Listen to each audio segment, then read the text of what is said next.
Hello and welcome. We begin with the big developments in the UK-Mauritius Chagos deal.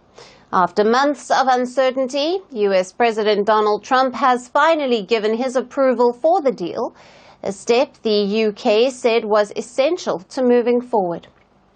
The UK has now confirmed that Trump has formally signed off the proposed deal between the UK and Mauritius regarding the future of the Chagos Islands. It is now up to the UK and to the Mauritian government to finalize the deal. However, no timeline has been provided for when both parties will reach the agreement. The Chagos Archipelago is a group of islands in the Indian Ocean that Mauritius claims they illegally detached from its territory by the British in 1960s. Under the terms of the agreement, the UK will surrender sovereignty of the islands to Mauritius. However, it will lease back Diego Garcia, home to a joint US-UK military base, for an initial period of 99 years. The deal was originally signed last October by UK Prime Minister Keir Starmer and the former Mauritian Prime Minister Pravin Jugnauth. However, the deal has faced challenges from his successor, Navin Ramgoolam, who has raised concerns and has renewed the discussions. Progress on finalizing the agreement was also delayed following the election of Donald Trump. The agreement was originally approved under Joe Biden's administration, but Trump's team requested a review after the US elections. This over concerns that it could impact US national security and allow Chinese influence near its strategic military base. The UK's Foreign Secretary made it clear that the deal would not proceed without Trump's approval. However, in February, Trump met with UK Prime Minister Keir Starmer at the Oval Office, and he hinted that he supports the plan. Now, as London officially confirms that the United States will not interfere with the deal moving forward, it has caused divisions within the United Kingdom. Conservative critics accuse Prime Minister Starmer of surrendering the islands and calling it a foreign policy disaster. Meanwhile, it remains to be seen what terms Mauritius will demand in the final agreement. Reports indicate that talks have been stalled due to disagreements over financial terms. Mauritius is reportedly seeking more compensation than the original agreement offered. Some reports claim that Mauritius is pushing for a payment increase from around $11 billion to $22 billion, or £18 billion. Now, others suggest that Mauritius has requested up to £800 million, or $984 million annually, along with billions in reparations to secure the base. Neither side has disclosed the final figures involved. So, how exactly will the UK-Mauritius Chagos deal plan out, and how will it impact Port Louis? Now, to discuss further, we have with us Manisha Dukoni, who is an international affairs specialist, who is joining us live from Tamarin, Mauritius. Thank you for being with us. Thank you very much, Alison. Great to be here. Thanks. And how significant is Donald Trump's formal sign-off on the UK-Mauritius deal? What does it signal about the US position on the Chagos Islands dispute going forward? Well, I think it's very significant. We have been waiting on that. There has been some indication that President Trump, in fact, there was a news conference where he did mention that he didn't have anything against it, but a formal signing is something that is very significant. What I would say also, it is a deal that to me entails four parties. Although the dispute is between Mauritius and the UK, There are two other parties that are in the background. So one is the US, and of course there is also India, which and I would say India has helped in brokering further this deal. Last time when we spoke during the visit of Prime Minister Modi, we did mention that we're hoping that there would be positive notes and positive messages. And I think this is coming in as a positive note, because I'm Right. guessing, like, both countries which are additional parties to this, meaning, India as a broker, the US also as a stakeholder in there, giving the seal of approval for this agreement. Right.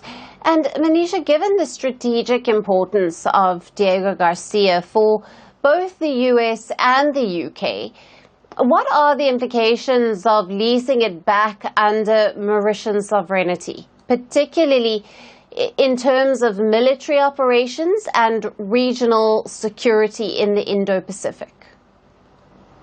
I think it places Mauritius kind of central in the map now of the Indian Ocean. First of all, well, you mentioned it very importantly. It is a question of sovereignty. For us, Diego Garcia is part of Mauritius, is one of, Diego Garcia and the Chagos Archipelago, but including Diego Garcia as part of our sisterhood of countries. And it has been, unfortunately, like one of those sisters that has not joined in the rest of the family. So we're really looking forward to it joining the rest of the family. The second thing that is very important is the question, and we've been hearing that recently, the question of Iran. Mauritius has got good relationship with Iran, and it's important to say that we also have a bilateral agreement with Iran. Having this agreement where Mauritius gains back sovereignty, it also in some way secures the position of the US there, because of the good relationship that Mauritius has. So we can then eventually become a little bit like Oman is, a sort of an in between, a go between, to broker deals and to place a number of elements in the center of the Indian Ocean. And of course, I think for us, there's a major, apart from this question of military, there is also a question of protection. So Mauritius has got a very wide, exclusive economic zone, which means that there is a question of protection in a military sense as well that is in line here. Right. And what challenges or sticking points could still arise between the UK and Mauritius as they work to finalize the deal, especially considering the historical and legal context surrounding the Chagos Islands?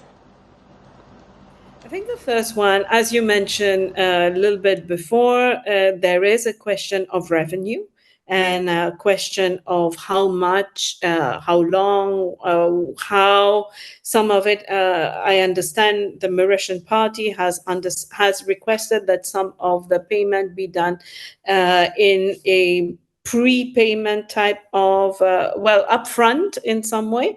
So all these are essentially, this revenue element is something that is very important. Apart from that, I would say there is the parliamentary approval, and you hinted to that, because there are many parliamentarians in the UK who have spoken against this agreement.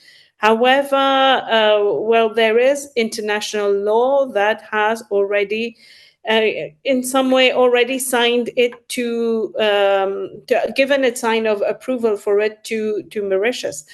The other element that is in some way has been a bit of a bone of contention and questions that have come about is with respect to China.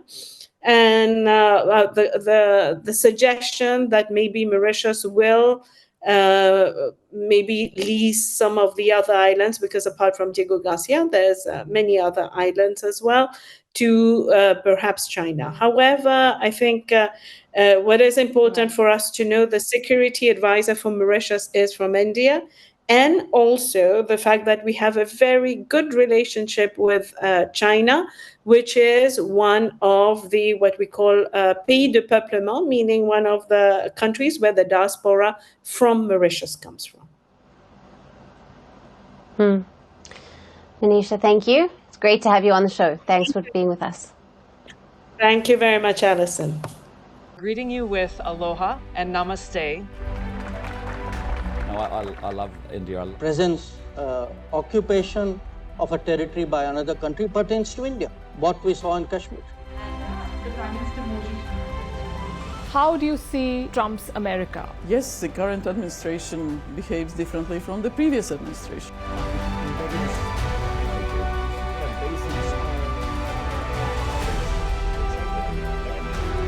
Are you saying that there are foreign powers who are trying to bring down the current government in Syria? Exactly. Bluntly, Iran, maybe Russia too.